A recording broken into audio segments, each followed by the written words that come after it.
सूबे में कोरोना के कारण पिछले 1 साल से टैक्सी ऑपरेटरों के व्यवसाय पर गहरा असर पड़ा है। टैक्सी ऑपरेटरों को अपने परिवार का पालन पोषण करना मुश्किल हो गया है। हालांकि बंदी से खत्म होने के बाद धीरे धीरे सभी व्यवसाय पटरी पर लौट रहे थे, लेकिन हिमाचल सरकार ने 16 अप्रैल के बाद 7 बड़े राज्यों को सैलानियों के लिए RT-PCR रिपोर्ट के साथ हिमाचल में एंट्री के आदेश दिए हैं, जिससे टैक्सी कारोबारियों के चेहरे मुरझा गए हैं कि अप्रैल से जून माह तक बड़े स्तर पर सैलानी हिमाचल पहुँचते थे। ऐसे में अब प्री बुकिंग भी पर्यटक कैंसिल करवा रहे हैं। पर्यटक कोविड रिपोर्ट के झंझट में नहीं पड़ना चाहते। वहीं यदि बात करें राजधानी शिमला के टैक्सी चालकों की, तो उनका कारोबार अभी भी पटरी पर नहीं लौटा है। नौबत यह है कि घर का गुजर बसर करना मुश्किल हो गया है। जय मां तारा टैक्सी ऑपरेटर यूनियन ISBT के पदाधिकारियों का कहना है कि पिछले 1 साल से उनका काम बिल्कुल ठप है। सवारियां नहीं मिल रही हैं, गाड़ियों की किस्तें चुकाना मुश्किल हो गई हैं, परिवार का पालन पोषण करना भी मुश्किल हो गया है। वहीं सरकार टैक्स में राहत प्रदान करने की जगह टैक्स पर टैक्स लगाए जा रही है। उन्होंने कहा कि केंद्र सरकार द्वारा राष्ट्रीय परमिट टैक्स एकाएक बढ़ाया है, ये सरकार का गलत फैसला है। हम इसका विरोध करते हैं। टैक्सी कारोबारियों ने कहा कि सरकार उनकी अनदेखी कर रही है और अब टैक्सी ऑपरेटरों को आत्महत्या तक की नौबत आ गई है, क्योंकि किस्तें चुकाना मुश्किल हो गया है और वह ऋण के बोझ में दबे हुए हैं। यूनियन के पदाधिकारियों ने मांग की है कि सरकार जल्द से जल्द उनकी ओर ध्यान दे और टैक्स में छूट देकर राहत प्रदान करें। जय मां तारा टैक्सी ऑपरेटर यूनियन ISBT का सदस्य हूं और पिछले 1 वर्ष से जो हमारे ऑपरेटर भाई है यहाँ पे बहुत परेशानी का सामना कर रहे हैं। हमारे पास कार्य शून्य हो चुका है, कोई भी हमारे पास ग्राहक यहाँ पे नहीं आ रहे हैं। कोविड के कारण जो हमारा पर्यटन का कारोबार है शून्य हो चुका है।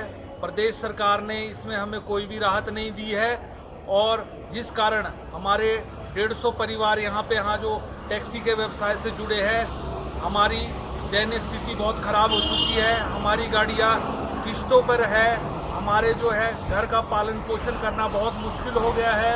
मैं सरकार से निवेदन करता हूँ कि ये जो समय है नया किसी भी प्रकार का टैक्स हम पर ना लगाया जाए।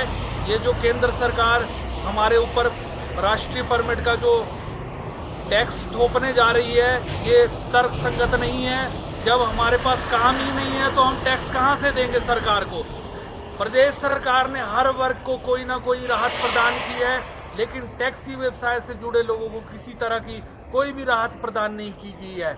मैं सरकार को ये बताना चाहता हूँ कि HRTC जो है लाखों रुपया सरकार को देना होता है टैक्स, लेकिन वो वहाँ पेंडिंग में चल रहा है। लेकिन हम अगर अपना टैक्स नहीं दे पाते तो हमारे चालान किए जाते हैं। प्रदेश सरकार इस चीज़ को गहराई से सोचे। 1 वर्ष से हम मांग करते आ रहे हैं कि हमारा टैक्स माफ़ किया जाए, लेकिन किसी प्रकार की हमें राहत प्रदान नहीं की जा रही है। कृपया करके सरकार इस ओर ध्यान दे, अन्यथा हमें आत्महत्या करने के अलावा कोई भी हमारे पास रास्ता नहीं है। धन्यवाद। मैं Bhupendra Sharma, general secretary Jai Mata Tara friends taxi maxi operator union Tutikandi. मैं अपने समस्त ऑपरेटरों की तरफ से हिमाचल प्रदेश सरकार को ये अवगत करवाना चाहता हूँ कि ये जो कोविड-19 वैश्विक महामारी के कारण 1 साल से हमारा जो टैक्सी व्यवसाय है वो बहुत बुरे तरीके से प्रभावित हुआ है। उसकी वजह से सभी टैक्सी ऑपरेटरों को अपने घर की रोजी रोटी चलाना बहुत मुश्किल हो चुका है।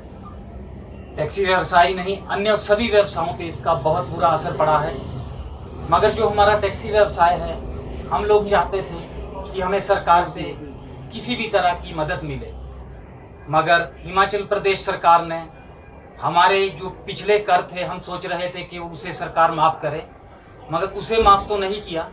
हमारे ऊपर अलग से 25,000 रुपये का और कर बढ़ा दिया गया है। तो हम सरकार से ये गुजारिश करना चाहेंगे कि टैक्सी व्यवसाय वालों की तरफ भी कुछ ध्यान दें, उनके बारे में भी सोचें, क्योंकि दुर्दशा इतनी बुरी हो चुकी है टैक्सी व्यवसाय की कि उनको अब आत्महत्या करने की बारी आ चुकी है। क्योंकि यहाँ पे जो हमारे टूटीकंडी टैक्सी यूनियन में ऑफिस का भी रेंट देना पड़ता है, पार्किंग भी हमारी काफ़ी हमें पेड करनी पड़ती है।